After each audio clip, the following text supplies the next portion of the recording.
क्या आपको बड़े से बड़े सेंटेंस को ट्रांसलेट करने में दिक्कत आती है? आप बड़े से बड़े ट्रांसलेशन का अंग्रेजी बनाने में आप नियमों में कंफ्यूज हो जाते हैं कि इसका अंग्रेजी हम लोग कैसे बनाएं। तो आइए सीखते हैं इस वीडियो के माध्यम से कि हम लोग बड़े से बड़े सेंटेंस को अंग्रेजी में कैसे ट्रांसलेट करते हैं। नमस्कार दोस्तों, मैं चंदन गुप्ता आपके अपने यूट्यूब चैनल इंग्लिश वाला में आप सभी का स्वागत है।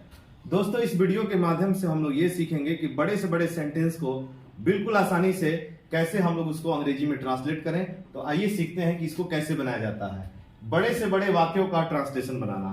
इसके लिए आपको एक नियम फॉलो करना है।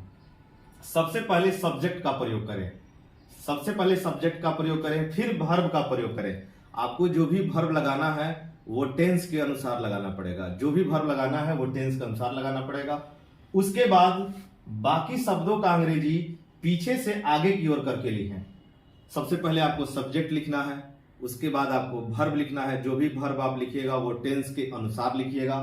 उसके बाद जितने भी शब्द हैं उसका अंग्रेजी आपको जो है आपको पीछे से आगे की ओर लिखना है, पीछे से आगे की ओर लिखना है। इस नियम को आप ध्यान में रखिएगा। तो आइए हम लोग सीखते हैं कि कैसे इसका ट्रांसलेशन बनाते हैं।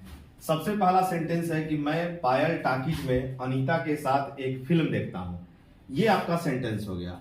आपको इसमें एक नियम को फॉलो करना है कि जहां भी आपको प्रीपोजिशन दिखाई दे, आपको जहां भी प्रीपोजिशन दिखाई दे उसको आपको थोड़ा टिक आउट करना है।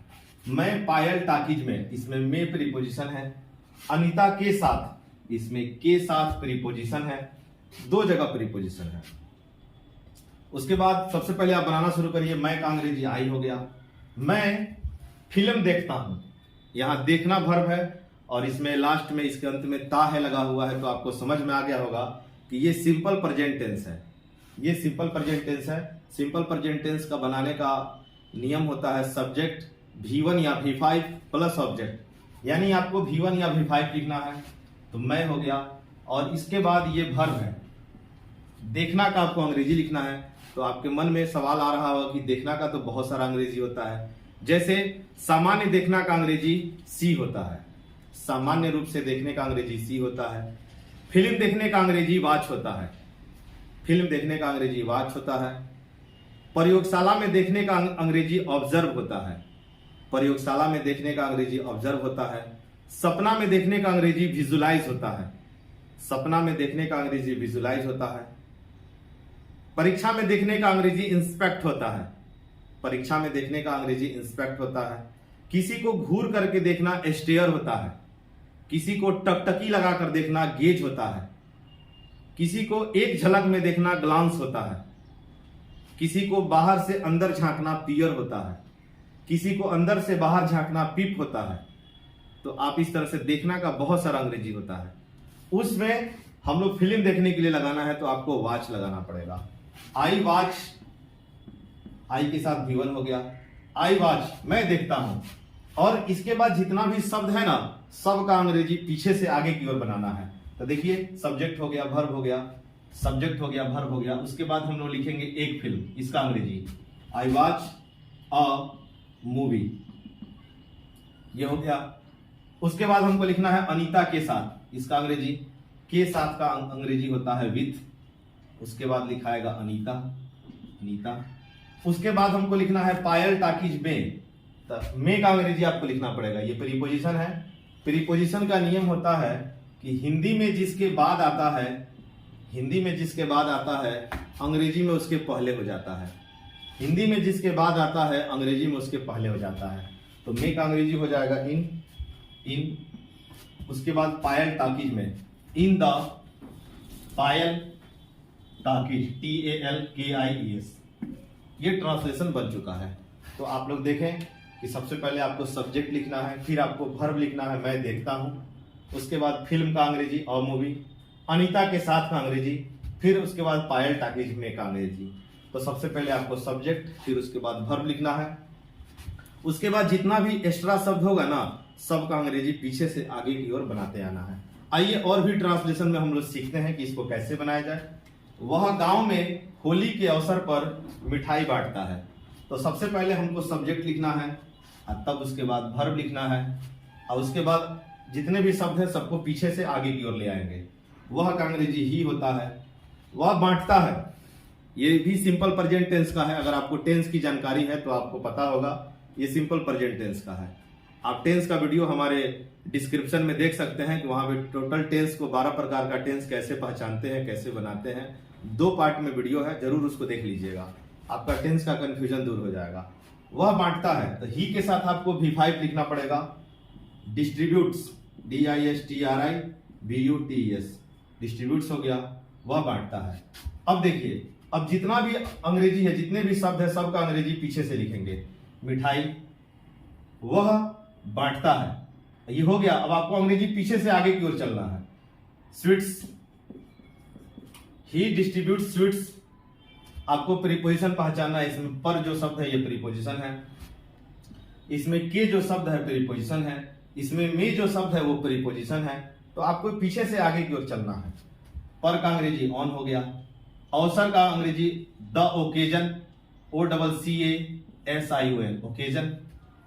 होली के, तो होली के लिए हो गया आपको of Holi, of Holi, of Holi. उसके बाद गांव में, तो में का अंग्रेजी तब गांव का अंग्रेजी, में का अंग्रेजी इन हो जाएगा, इन द विलेज। तो आप देखें कि इसका ट्रांसलेशन बन चुका है। He distributes sweets on the occasion of Holi in the village.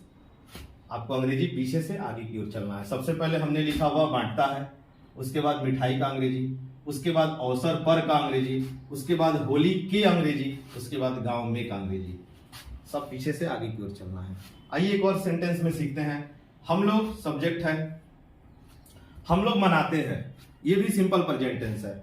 Simple present पहचानने का नियम होता है कि जिस वाक्य के अंत में ता है, ती है, ते है लगा हो वो सिंपल प्रेजेंट टेंस होता है। और बनाने का फॉर्मूला होता है सब्जेक्ट V1 या V5 प्लस ऑब्जेक्ट।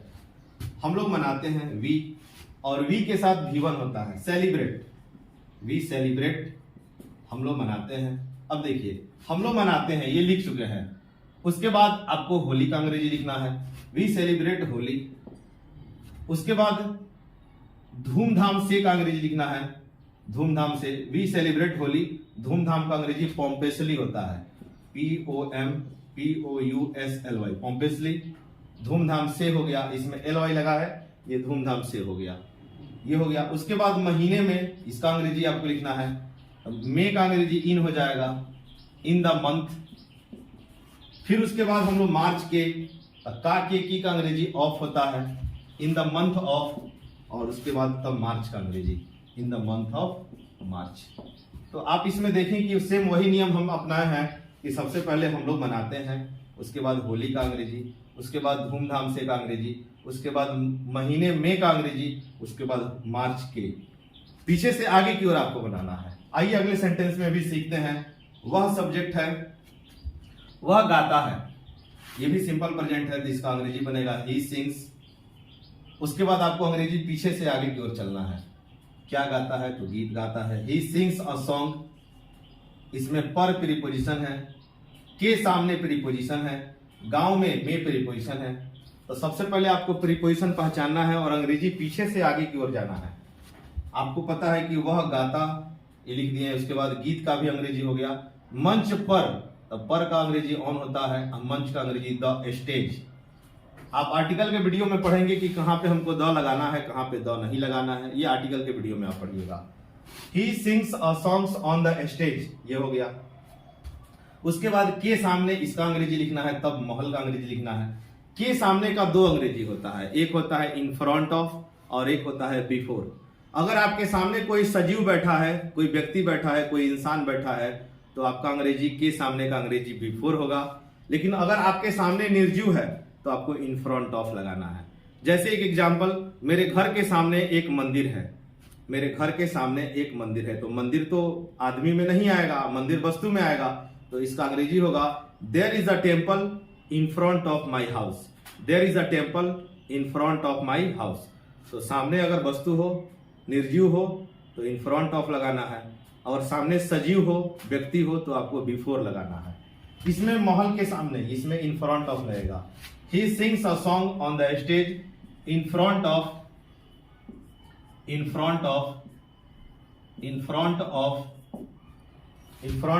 महल का अंग्रेजी होता है palace, in front of palace, PALAC, palace. He sings a song on the stage in front of palace, ये हो गया। उसके बाद गांव में, तो मे का अंग्रेजी इन होगा, उसके बाद द विलेज लिखाएगा। In front of palace, in the village, in the village. तो इसका अंग्रेजी हो चुका है। हम लोग सेम वही नियम को फॉलो किए हैं, आगे से पीछे की ओर फॉलो किया गया है। अगला देखते हैं, मैं आकाश में एक पतंग उड़ाता हूं। मैं उड़ाता हूं, ये भी सिंपल प्रेजेंट टेंस का है। मैं उड़ाता हूं, फ्लाई का मतलब उड़ना या उड़ाना होता है। आई फ्लाई, आई फ्लाई, मैं उड़ाता हूं, ये हो गया। उसके बाद एक पतंग और काइट, फिर उसके बाद आकाश में, in the sky. I fly a kite in the sky. I fly a kite in the sky. तो आप वीडियो समझ चुके होंगे कि इसको कैसे बनाना है। दोस्तों ये वीडियो आपको कैसा लगा? अगर आपको वीडियो पसंद आया हो तो आप अपने दोस्तों में शेयर करिए, लाइक करिए, सब्सक्राइब करिए। और आप लोगों से रिक्वेस्ट है कि प्लीज आप शेयर करिए ताकि जल्द से जल्द हम 1000 तक पहुंच सकें और अपने क्लास का लाइव वीडियो आपको दिखा सके कि क्लास में हम लोग अंग्रेजी कैसे पढ़ते हैं, क्लास में किस तरह का माहौल होता है, ताकि आप जल्दी से जल्दी देख सके। तो प्लीज आप अपने दोस्तों में शेयर करिएगा ताकि ये जल्द से जल्द हम लोग 1000 सब्सक्राइब तक पहुंच सके। थैंक यू दोस्तों, जय हिंद।